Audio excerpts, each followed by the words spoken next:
What's going on, everybody? Very special guest today. We have a pro MMA fighter, undefeated in Bellator, Mr. Killa Keith Lee. Woo! Sir, pleasure, Let's go. sir, pleasure to be here. I appreciate you having me. Oh, dude, it's our pleasure. Definitely. We're a little bit tedious, a little bit nervous right now, but it's all good. It's all good. um, Again, we appreciate having you, man. How have you been spending your time during the quarantine? Training and locked up with my wife. So Okay. pretty much the same normal things. Yeah. Like a 6-week lockdown because Yeah. we're in Brazil. Ah, okay. It was just starting to get really bad. Okay. And that's when everything just started shutting down. So I just wanted to make sure I was completely safe. But yeah, I was on a lockdown for maybe like 6 or 7 weeks. And after that, I started going stir crazy. So I had to get back in the gym. Yeah, for sure, man. Did it affect your training at all at first? I mean, were you working out at home? Okay, yeah. Yeah, for sure. Like I said, I didn't train for the first 6 weeks. Oh, I got, wow.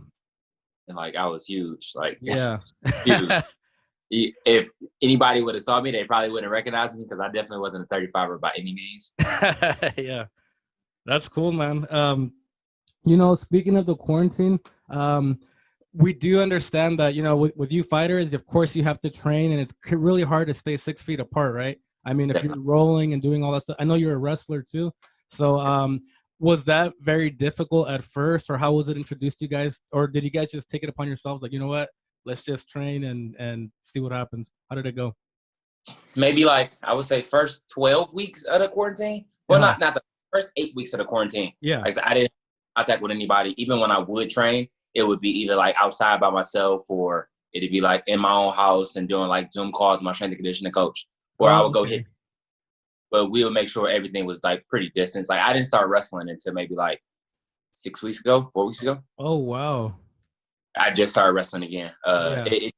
I'm a very germophobic person. I'm a very, a very health conscious germophobic person. So I Yeah. don't really like it anyway. Yeah. In general, I don't like touching people. So I definitely. Hey, that's some good inside information, for a fighter, especially a wrestler, you know what I mean? To not like touching people and you're still good. That's crazy, bro. That's super crazy. That's why I hate when people are on top of me. That's why I try my best not to get taken down.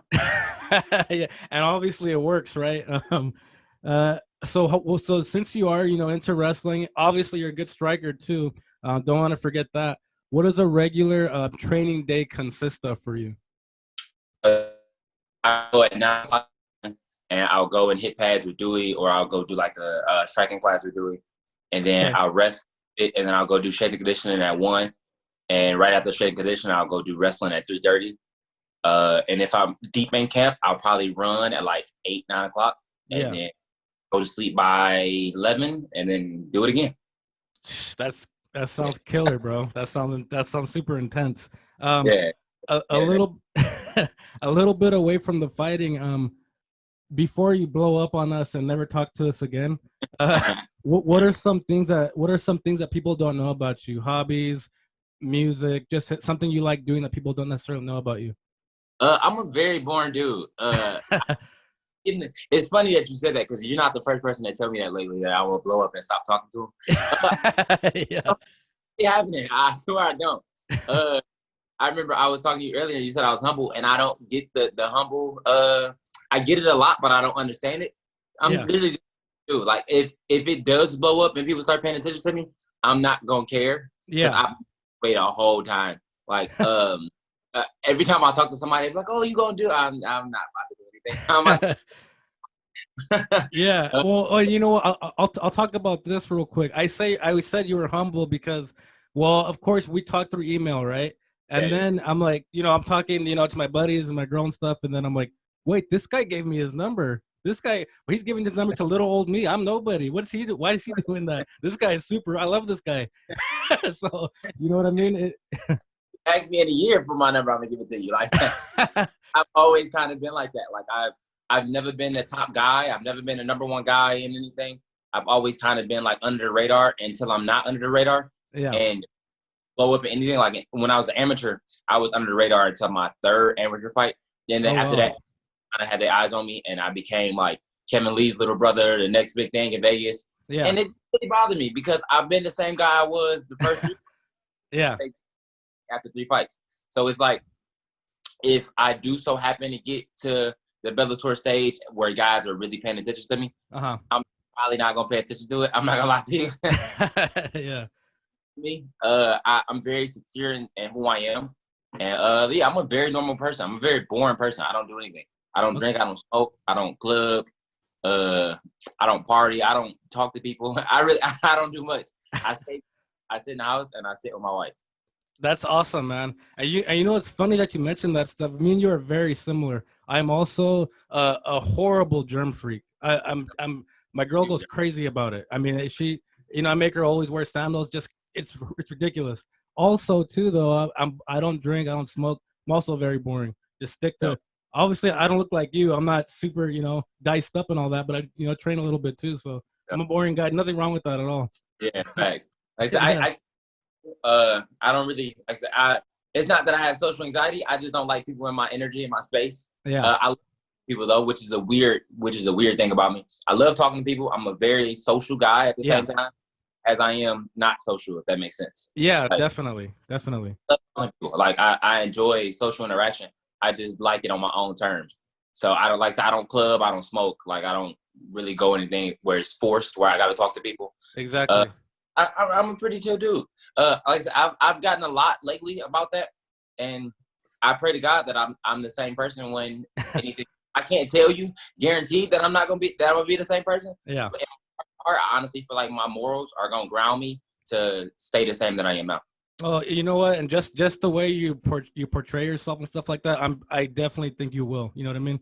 Awesome to see nowadays. It's awesome to see. You know what you had mentioned, and I know, you know what, I looked a couple things up, and I saw in a couple of interviews you had said you don't mind being Keith Lee's little brother, or Kevin Lee's little brother, right? And I was like, that's awesome that he said that, but it bothers me a little bit. It shouldn't even bother me. It should bother you more than anything. But I'm like, you know, I see interviews, people putting Kevin Lee's little brother. I'm like, I know I'm not going to put that. You know what I mean? Because it's not like, I get it. You know, he's in the UFC, has his accolades, stuff like that. But at the end of the day, you're your own guy. You know what I mean? 1,000%. I've always tried to get out the shadow of that. Yeah. But I understand the game. I understand the business. I understand what comes with this. And in the beginning, it had to be that, just because I know people are going to immediately that headline. I established my own foot in the game, and I established my own brand of how I am as a person and how I carry myself. Then naturally I'll take myself away from that, rather than trying to force it and be like, oh, don't call me that, don't do that, don't do that. It's like naturally I'm a kind of person that kind of goes with the flow, and I truly believe in God, and I feel like when it's my time to show and it's my time to become Keith Lee, and everybody sees me as Keith Lee, it's gonna be a game stopper, and I'm gonna take over the game. No, for sure, man. And like I said, it'll start right here. I'm not gonna put Kevin Lee's little brother on my tag. It'll be Keith Lee. That's what it's about. Now, speaking of Keith Lee, I don't know if you keep up with WWE or wrestling or anything like that. Okay, so you probably know where I'm going with this, right?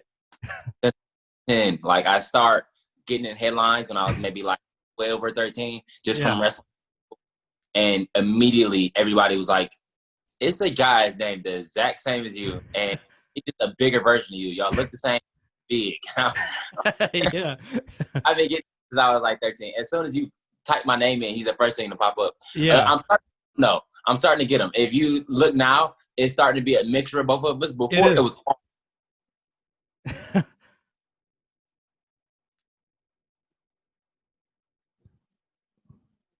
on top, and he gonna be right below me. Oh yeah, no, for sure. I was curious if anybody thought you guys were related or anything like that. Yeah, I get it. My big cousin, my big. I've never met the dude. Yeah. I don't even really watch wrestling, but I never met the dude. But he got a big following. He got a really big fan base. He does. You know what? And oh yeah, and you know, I'm a WWE fan myself, and it still amazes me to this day how big it is all over the world, and people go crazy about it. Yeah, but like I said, I was little. I like I said, ever since I can remember, wrestling's been huge. Oh, for sure. So as far as music, man, what are some of your go-to tracks when you're training? Sorry, my girl's calling me. My tracks. This is gonna surprise a lot of people. I listen to a lot of gospel. Okay. I listen to a lot of like very relaxed, chill music. I don't really like. I listen to rap every now and again, but I gotta be in the mood. I don't really like rap. I don't really like this like new music, like the new kids that came after like maybe 2006, 2007. I don't really listen to. Yeah. I listen to music. I'm a very like mood guy. So whatever I'm feeling that day is what I kind of listen to. Oh, okay. Yeah, whatever I feel that day is kind of what I listen to, and I just kind of keep it on that same flow. Yeah. Very chill guy, especially backstage. Like Dewey would tell you before my last fight, we was listening to nothing but like really chill gospel or like jazz music, and everybody in the restaurant was looking at us weird, and I was like, I don't care. Yeah. Be your own guy, right? Hard hip hop and sweating already, and I'm just sitting in the corner watching Cat in the Hat. Oh yeah, no, definitely. You know what? Speaking of Dewey Cooper, we interviewed him a few weeks ago, and yeah. You know what? He's the one who showed us you. He was like, hey, he gave you a huge shout out. He said, hey, you need to check out Killa Keith Lee. I'll say it again, check out Killa Keith Lee. I said, yes, sir, I will. And we did, and we're like, oh, this kid's a beast. That's so, dope. you know, he's an awesome guy. He's an awesome guy. He made me want to run through a brick wall. He's a good motivator. What's your relationship like with Keith, with him? What you see with him is what you get. Oh, like yeah. That's for sure. Like a lot of people think that he puts a persona on for the interviews or for camera in general because he is like a big intimidating looking guy. And then he starts like, wait a minute, something not matching right now. Yeah. But he's just that. Like he literally is one of those guys that he's like a very like book. Like he's open book. Okay. That's what Dewey is like. We've been knowing each other for I'm going on 6 or 7 years, and he was the person I've ever trained with. He's the only person I've ever trained with as far as like, and he's gotten me to where I'm at now. I saw an old video of me training with him before, maybe like, and I look compared to how I do. Ridiculous. Yeah, no, for sure, man. It seems you guys are very close, and like I said, he gave you a hell of an endorsement, man. I mean, after he talked about you, I was like, I gotta look this guy up because I mean, you know, that guy, you know. So it was awesome to hear. It's glad to see you guys have a good relationship like that.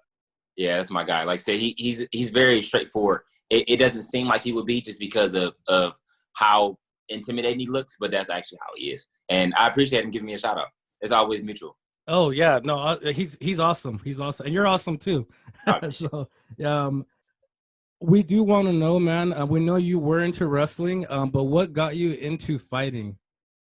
A combination of things. It was I got a full scholarship to wrestle at Indiana Tech. I went for maybe like a month and a half. It just wasn't for me. Like I was like I felt like it just was like I was completely out of my element, and I'm one of them where I feel like I thrive in positions where I'm uncomfortable. But it was like uncomfortable to the point where something was telling me like, get out of here.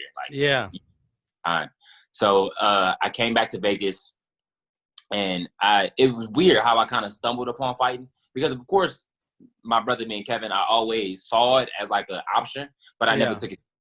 Like I wanted to wrestle. Okay.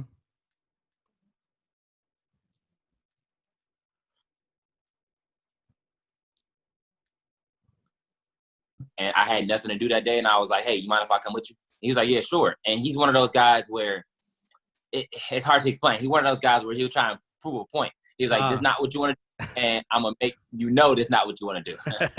So my very first time stepping in the gym, I went to Dewey's gym, and he threw me in with like an Olympic boxer. The guy was like 126-4, 126-5, or something like that. Monster. And complete monster. And he threw there with headgear that didn't fit, gloves were one was big, one was too small, and threw me in there with no mouthpiece and was like, y'all go 8 rounds. And I was like, what we about to do? It was like 8 rounds, straight boxing, and no wrestling, straight boxing. I actually went in there and I was close to stopping the guy like 3 times. Oh my gosh. Yeah. My very first time, never sparred before, never hit pads, never even put a pair of gloves on. And ever since then, I was like, oh, I might be able to do this. Yeah. Dang. That's... So after that day, I kind of like embraced myself and just jumped into the life. And I'm one of those guys that's very like do or die. Like if I'm gonna do this, I'm gonna do it. Yeah. No. I okay first. That sounds scary as F. It's crazy. It was terrible. Yeah. But going as being Kevin's brother, nobody gave me a pass. Like a lot of guys think like because you do have somebody that's already in the business that you would get it easier. Yeah. I think I got it way harder because I never got the introductory classes. I never got the just coming in hitting cardio kickboxing classes just to learn how to throw a punch. I never got the white belt classes in jiu-jitsu. Mm-hmm. The second I came into a jiu-jitsu class, it was with 2 brown belts and a black belt. Oh wow. And jumping into live rolling because they assumed I knew what I was doing. And I had no idea what I was doing. Yeah. And just mental toughness allowed me to stay in rounds where I had no business being in. And I kind of just learned from that, just jumping directly into the deep end. And I feel like that's why I'm where I am in my career so early, because I have jumped immediately into the deep end. So, I mean, it paid off. It don't pay off for most guys, but it paid off for me. Well, that just shows the type of caliber of athlete you are, right? I think that's why I attribute it to. Yeah. Going back to Dewey Cooper, he gave us a big lecture about how people can't give, or a lot of people nowadays give themselves their own nicknames. But Right. he said the way it's supposed to be is your coach gives you your nickname, right? Mm-hmm. He told us that. He said, don't ever, when the kids nowadays try to give themselves their own nicknames, ignore it. That's not the way it goes. Your coach does it for you. He said said he gave you Killa, right? Why did he give you that? What was the story back behind that?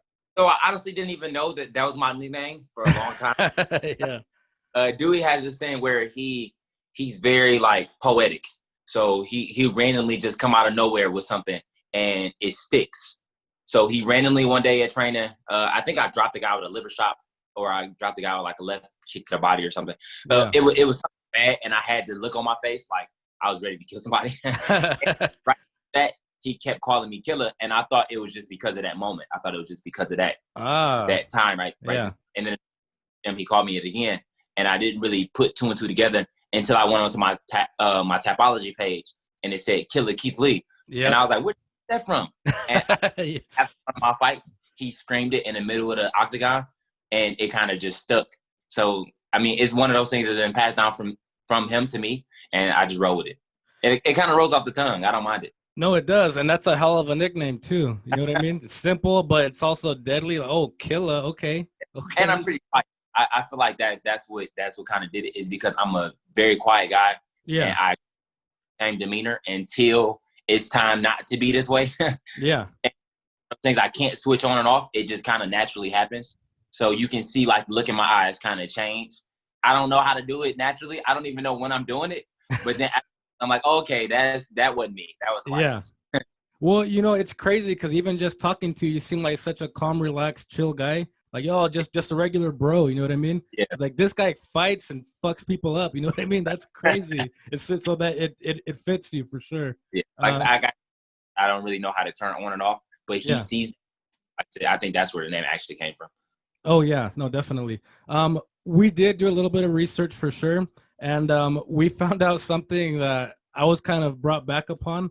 I saw that one of your rituals before fighting is watching The Cat in the Hat. Is that correct?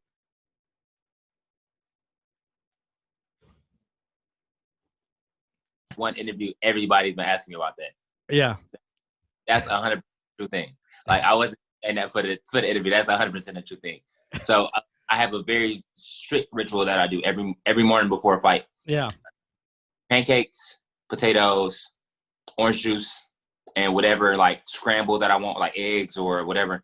And then I watch The Cat in the Hat, and then I go fight. Every time. Yeah, and is that just your favorite film, or it's been? No, I don't watch it at all outside of that. Like, if you put it right now, I probably either would go to sleep or I wouldn't watch it. Yeah. I don't know. It's just something about, maybe something happened in my childhood. I can't lie to you and tell you like I got a specific reason. It's just one. I think before my last, I would say like my third pro fight, my second pro fight, I turned it on and I just was like in a zone to where I wasn't paying attention to nothing else. I wasn't listening to no outside sources, and that's kind of how I like to be. Like I wasn't like paying attention to anything, and I just like forgot that I was about to fight, and I just was watching a movie. And Yeah. I kind of like that. Like I very much tuned into the movie, and I kind of just kept it like that. I don't know why I do it. I'm not gonna lie to you. I don't know why. I couldn't tell you. I just kind of do it. It's the same as far as like when I'm walking out. A lot of people think that we think about like killing a guy or doing something crazy. That's what I thought. That's what I assumed. Yeah. Walking out to the tunnel, like if I'm in the tunnel and I'm walking out to the cage, the only thing on my mind is what kind of food they serving in the concession stand. Yeah. Not a lie. Yeah. It's not a lie. He would tell you, my brother would tell you, literally, if I'm in a tunnel and it's like 3 seconds or 4 seconds before we walk out, the first thing I usually do is I like take a deep breath and I'm like, I wonder what they over there selling. And my brother's laughing. I'm like, I'm being dead serious. Yeah. Like, I go over there when I'm done. Yeah. For sure. I just always kind of been that kind of person where I just let things happen how they gonna happen. Like I have to very so whatever's gonna happen is gonna happen. I feel like the fight is won during camp. So I feel like if you go out there and you trying to win the fight during the fight, you win a lost battle. I feel like the fight is won during the camp. When you don't want.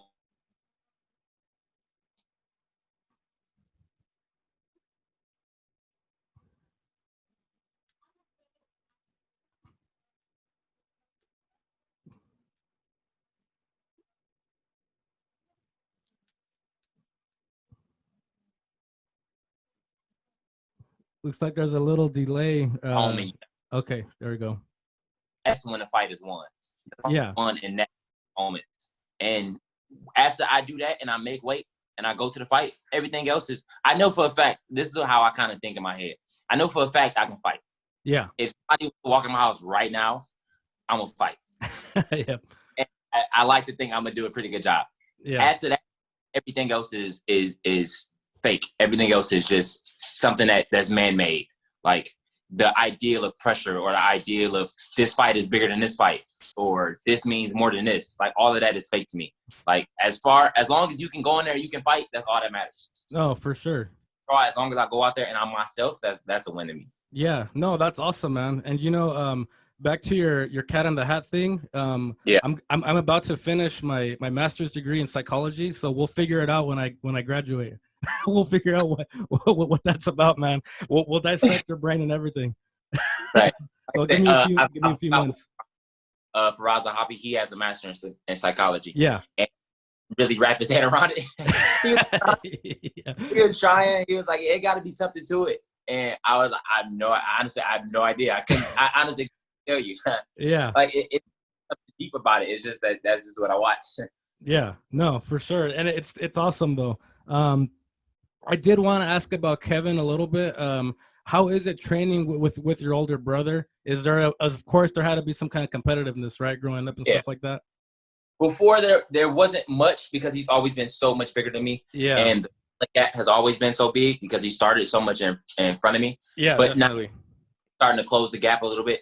I'm starting to be able to become the teacher and the learner at the same time. Okay. Where I can learn things from him because our styles are so vastly different. Mm-hmm. But we have the same core of where we started at. Like we both started wrestling. We both started with the same striking coach. So you would think that we would emulate each other because we grew up in the exact same environment. We grew up doing the same things. But if you watch us fight, we're completely different. You guys don't fight the same at all. I was going to tell you that. You know what I mean? Not at all. Not a little bit. So I feel like now it's become where I can establish my own style. Now it's becoming where the gap is getting closer, and now it's way more competitive. And I'm getting a lot bigger. Like before, I used to be 130 pounds soaking wet, and he would be 190. Yeah.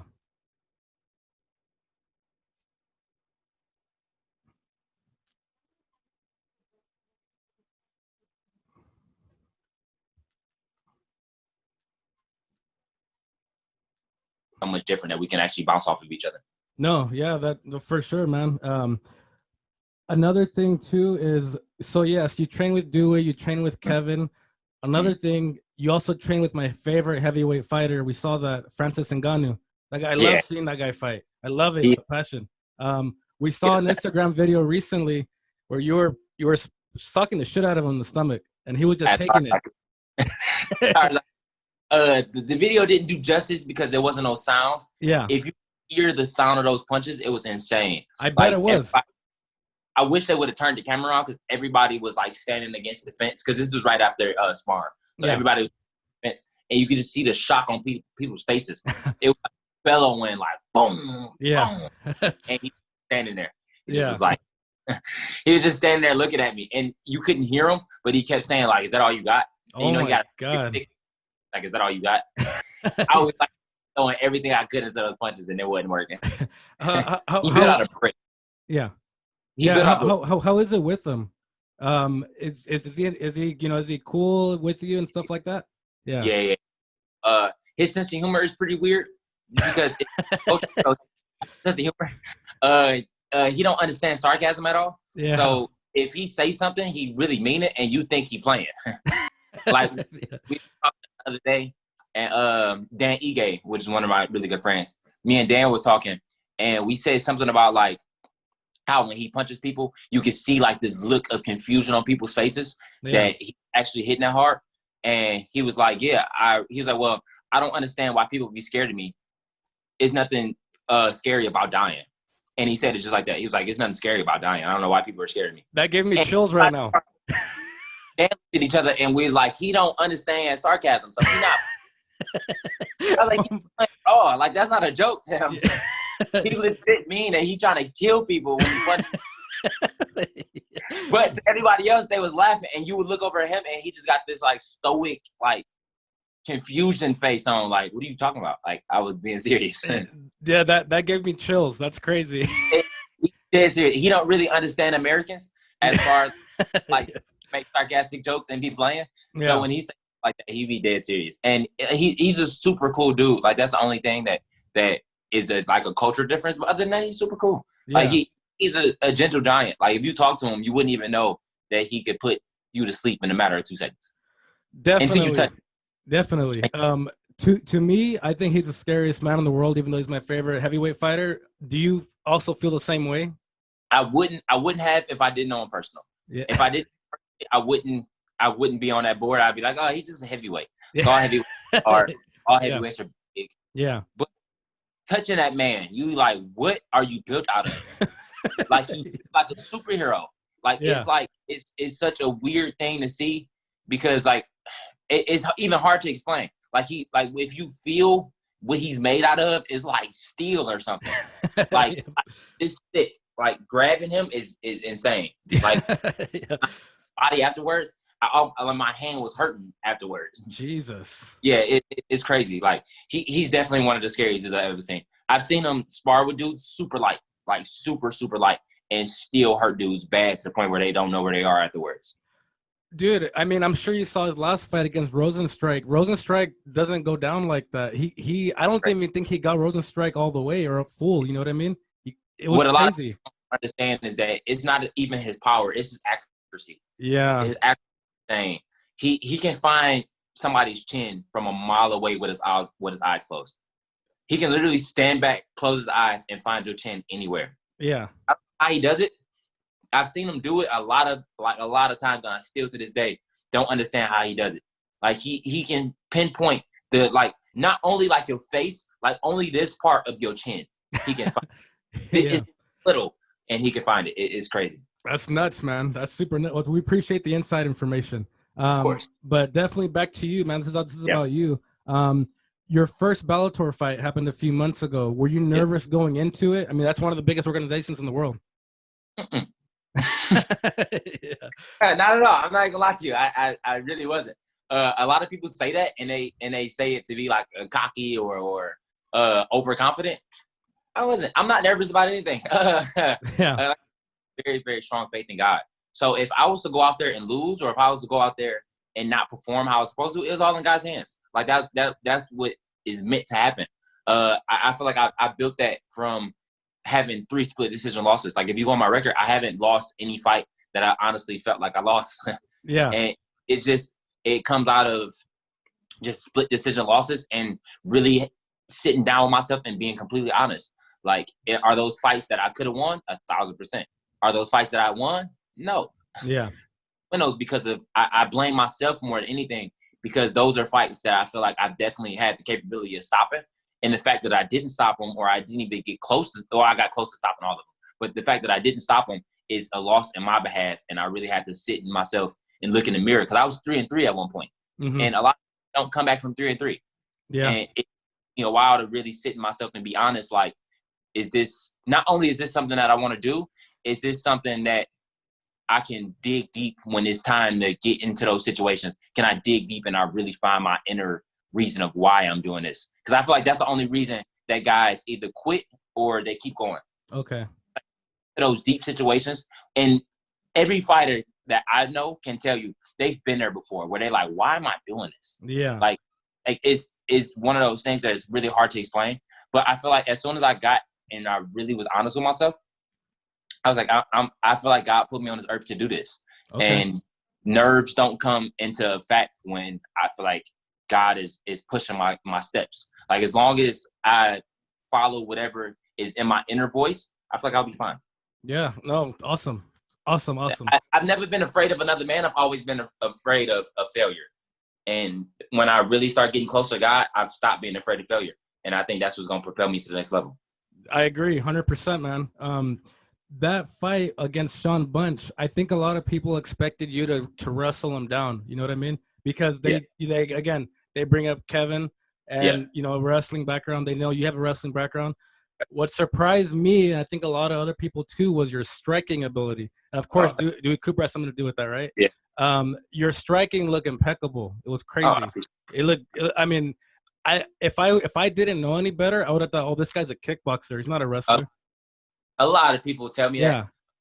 A fighter. I feel like I'm very well-rounded. Yeah. The next game is to make people think that I'm a jiu-jitsu player. That's my next goal. Is to, if you watch me fight, you like, oh, this guy, he definitely does jiu-jitsu. Like, that's all he does. He sits around. Like, that's my goal of what to expect next. But it's just, I'm an MMA fighter. I like to be well-rounded, and I like to think I'm very well-rounded because I work every aspect of the game. And I feel like every aspect of the game has to be just as good as the last one. Definitely, man. And you know what's cool is a lot of the wrestlers / strikers are the ones that have a lot of success. You think of like the DCs, the Daniel Cormiers of the world. You think of even the John Jones of the world. You even think of the Brock Lesnar back in the day. You know what I mean? He just wrestled them down, just ground and pounded. So the hard style to do it is because what are you going to do on the feet? If I'm beating you on the feet, you're going to try to take me down. Now, what if you can't take me down? Yeah, exactly. A tricky playing field. I feel like I'm just trying to get better at every aspect of the game, and to where if I fight any style of anybody, I won't be lost, or I won't have a kryptonite. Like that's my number one goal, is to, you can't say, oh, if he fights a wrestler, he'll lose, or if he fights this kind of, like, I feel like it would have to be somebody on the same level, and it would just have to be my night to not come out victorious. Is the only way that I could possibly see myself losing. Yeah, no, I agree too. And I'm not just kissing your ass or anything either. Oh, no. But I agree too. We know, if we're correct, we know you signed a 4-fight deal with Bellator. Is that right? Okay. Yes, sir. How surreal was that moment for you to sign the contract, see the ink, seeing your name and all that? I cried. For okay. Nonstop. I cried for 24 hours nonstop. The reason I cried was because the same day that I found out that I was signed to Bellator, I found out my wife was pregnant. Oh my goodness. Yeah. Within like an hour in between each other. Happy late Father's Day too, right? Happy late Father's Day. Yeah. But yeah, literally an hour in between each other, I found out that I was signed to Bellator. And it was such a weird thing because maybe I would say a week before I got that call, I was talking to my wife and I just kept saying, like, I don't want the recognition, or I don't thrive off recognition. It's just the fact that I felt like I was going so under the radar that it was crazy. Like, I was on a 2-fight win streak. I just went down to Miami and I beat a guy from Miami that was a cold-blooded killer. I finished him in the second round and nobody was talking about it. Yeah. And okay, that's kind of weird. Yeah. And I was talking to her and I was just like, well, maybe if my whole career is like this, because I did drop 2 of those split decision losses. And I was like, maybe my whole career would just be like this, and then that's just how it will be. And I kind of just was accepting that. And literally a week later, I got the call. And like, it was to the point I would say $3. I don't even want to range too far. I had maybe $3.66. Oh my God. that might be a little bit more than what I actually had. Oh, wow. Yeah. Down in that ballpark, like it was definitely like less than $5 I had in my account, and I had no idea where the next money was gonna come from. Like it wasn't like $5 and I was waiting for my next paycheck, or I was waiting for it was $3.66, and it was that until I figured something out. And it was I'm one of those guys where, like I said, I believe in God, so I didn't really stress about it, but I was like, I don't know what I'm about to do for rent, I don't know what I'm about to do for food, but I'm about to just go whatever God tells me to go with. And God gave me the call from Bellator. That's crazy, man. That's inspiring too. That's what I mean by surreal. As far as like, I literally had no idea. Like I couldn't. If you would have asked me before I got the call, I had no idea what about to do. I was just like, yeah, I'm fighting. Jeez, man, that's so crazy. I made $500 to fight in Miami. Okay. Yeah. And that $500 was gone within like a week. Of course. Yeah. Yeah, I live on my own. I live with my wife, so it's not like I have somebody supporting me, or it's not like I had money coming down from dad or from my big brother. Like I'm literally an adult that lives on his own, and I pay my own bills, and it's just me and her. So when it's situations like that, I kind of just like leave it up to God. That's awesome, man. And again, I think the whole world's gonna be your fan now. You know. I mean, it's hard not to like you, bro. I mean, you just nothing but inspiration. We did see after you won that fight against Sean, you said you wanted to get in the octagon right away, right? You wanted to fight right away. Being that Bellator is they're talking about coming back pretty soon. Is there any talk about who you're gonna fight next, or about fighting in the next month or 2, 3 months? I talked to my man maybe like 2 or 3 weeks ago. Yeah. No opponents, no dates. I'm trying to get as soon as I can. Yeah. I got really big during this quarantine, like really, really, really big. and I'm bringing my weight down now. Like I almost broke 160. So by this time next week, I'll probably be like 158, 157 and ready for whatever they call me. Whenever they do call me, I definitely will be ready. That's why I've been training. I've been staying on top of my schedule. So yeah, I'm ready for whatever it is to come. Hopefully July, August is what I'm looking for. Yeah. I'll fight anybody in the division. Like I'm really one of those guys. Like I'll legit fight anybody in the division. It's never me versus anybody in my eyes. It's always me versus myself. As long as I can beat myself, and as long as I can overcome my own hurdles, there's nobody in this world that I think that can touch me. So I don't really care who they put in front of me. Sorry, my dog's going crazy. It's all good. Yeah, my wife just came home, so as soon as he heard the car, he started going. Yeah.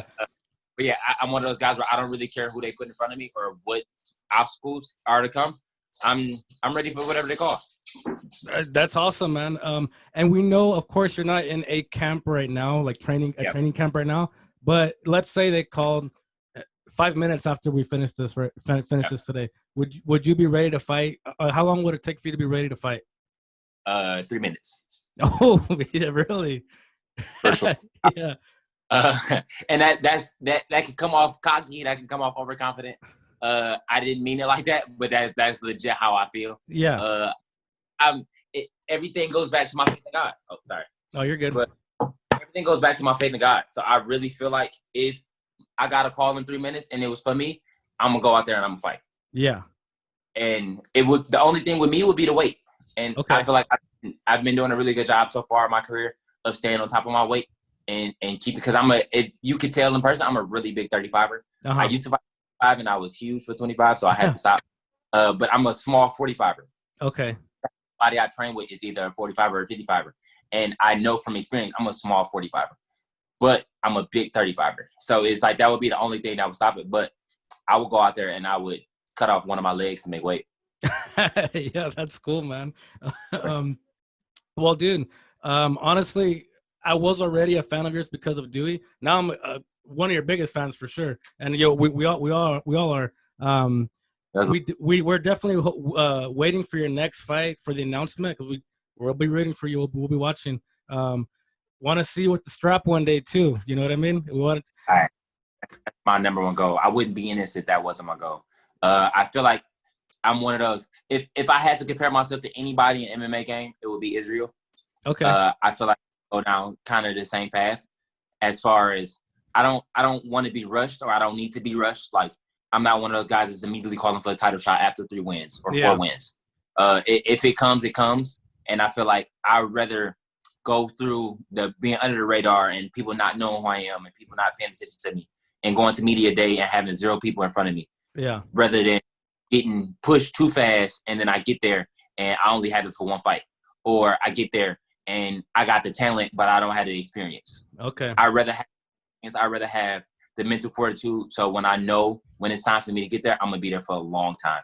Yeah. And honestly, I can say this right now, and I feel like this is a moment in history where I'll look back at 4 or 5 years from now and be like, I told you so. Yeah. I definitely see myself with the strap, but I'm telling you right now, when I get it, I'm going to change the game.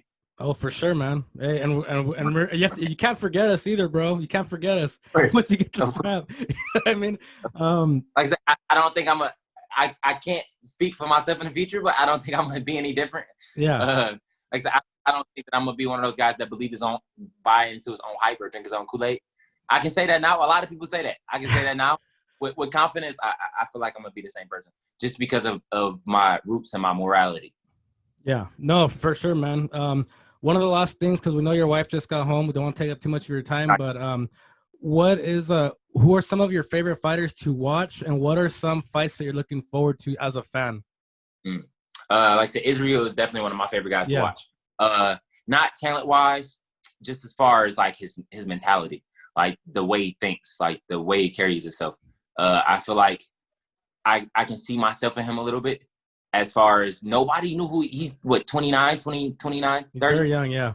Nobody knew who he was when he was 20, 25. And he was murdered. He was decapitating people, and nobody knew who he was.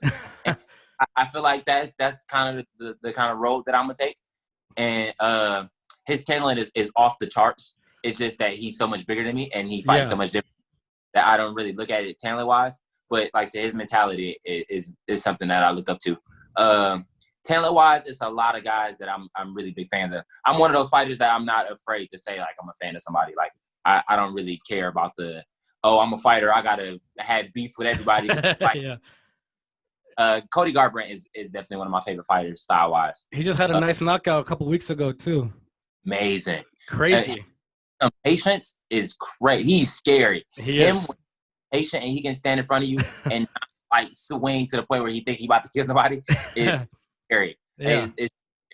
I actually like all of these fights over the weekend were really good. They were good. Justin James is a guy that trains at Extremes, and he's been training at Extremes for a really long time. I think since like 2006, 2005. Okay. Yeah. And he finally had his debut in the UFC over the weekend, and he starts Frank Camacho in a matter of like 30 seconds. Yeah. And he's one of those guys in the gym that if you saw him, you probably wouldn't know that he was in the UFC, or you wouldn't even know that he fought. He just like one of those like really normal looking guys. And I feel like just having those opportunities and being able to embark on them is fucking insane. Yeah. No, for sure. It's fights that I'm looking forward to other than the Hooker fight. I can't wait for the Hooker and Poirier fight. I feel like that's gonna be fireworks. Yeah. It's like I feel like a lot of people are sleeping on that fight, but it's gonna be one of the best fights of the year. Yeah. Sure. Like, oh yeah. And Joe B and Figueiredo.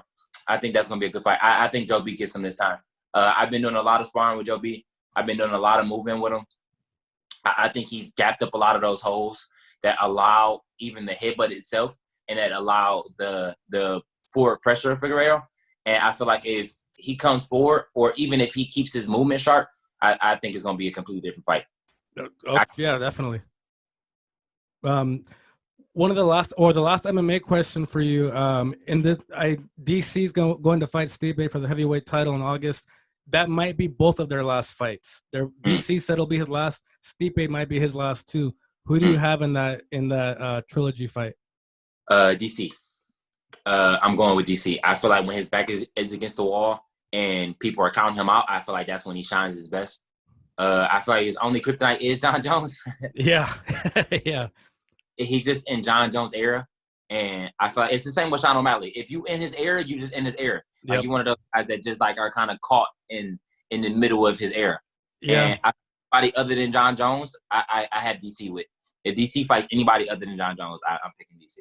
I thought he was winning the second fight pretty easily, and he got very complacent, and he didn't block any of those body shots. Nope. I don't care who you are. You can't take 10 unanswered body shots. Not from heavyweights.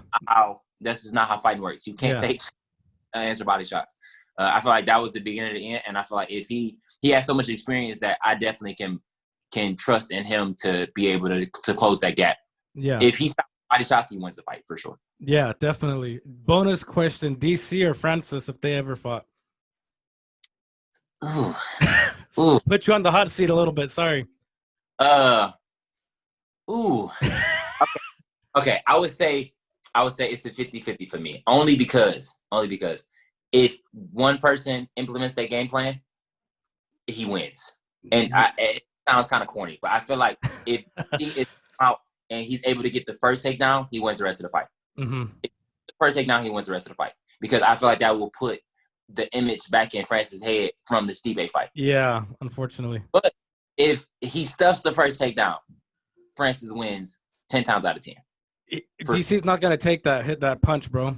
Yeah, and I like DC too, but I've seen him take heavy punches. I've seen him take punches from big guys, like when he fought Anthony Johnson or when he Gustafson. I feel like a lot of people counted him out because those are heavy hitters, but they yeah. It would take a half of a shot to finish the fight. Mm-hmm. Just because he's a lot smaller. He hasn't been with a heavyweight that hits that hard. I don't think anybody that fights a heavyweight is a heavyweight that hits that hard. Yeah. So expect doesn't fight a heavyweight naturally. So I got Francis. If I got to put my money on somebody, I got Francis. And hey, you know what? I know you didn't expect that question. We appreciate you answering it honestly. Of course. But if I thought you were gonna say Francis and Jones. Okay. You know what? How about that? How about Francis? I didn't even think about that. No. How about Francis and Jones? Yeah. I go. It's just skill over power. Skill over power. Skill and accuracy over power. I feel like Jones would just be. It's just his era. I don't see anybody beating Jones at this point. He's too well rounded. I feel like he will for sure get hit. That's not a question. He will for sure. But I feel like his elusiveness is enough to where he can glance it a little bit, just to where he can get in his range. And I feel like when John gets in his range, I don't see anybody stopping him. Yeah, no, he's probably best in the world, right? Possibly the GOAT also. If that's the only person I don't think Francis can beat, then Francis is in a very, very good spot. Yeah, and I agree with you 100%. The only thing, if Francis somehow lands a flush shot, I think everybody goes down. Yeah, if he gets, it only got to be flush. If he lands anywhere, the fight can be done. So it's one of those things where you got to really play that into factor, and it's hard to not be like, oh, that's a what if punch, but he gonna land it eventually. Gonna land it eventually. Yeah. If he do land it, it's definitely a good night for anybody. I don't know any fighter that I can honestly say can take a half of a clean punch from him. Yeah, definitely. I think I would die if taking a clip from that guy. So both of them. Yeah. Well, you know what, man? We do appreciate your time 100%.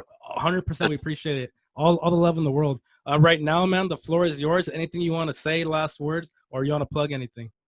I just want to thank you guys for actually giving me the opportunity and allowing me to speak. Like I said, a lot of people leave me under the radar, and I don't really get the opportunity to be myself. Yeah. A lot of interviews that I do, they want me to portray this guy that I'm not, and I refuse to do it. So I don't do a lot of interviews. Yeah. I appreciate you allowing me to be myself. And only thing that I'm really on social media wise is TikTok, and I think my TikTok is like Keith_Lee 135.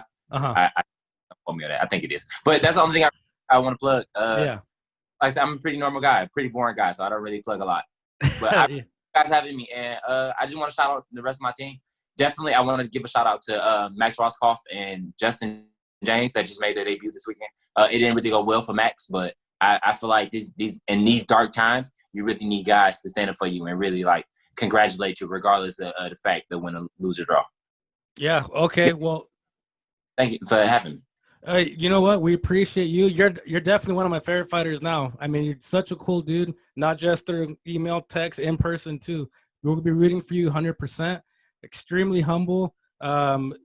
sound like you have everything in your arsenal right now. Great wrestler, great striker, great coaches. You know, good surrounding. We're just rooting for you, bro. We're hoping for the best. Can't wait to get your fight announced. Just looking forward to everything, man. Again, we appreciate you. Like I said, we had a pretty long interview. We know you have a lot of stuff to do. Your wife got home, dogs barking all crazy. So yeah, man, we definitely appreciate you, and it was great having you. We wish you have a great rest of your day.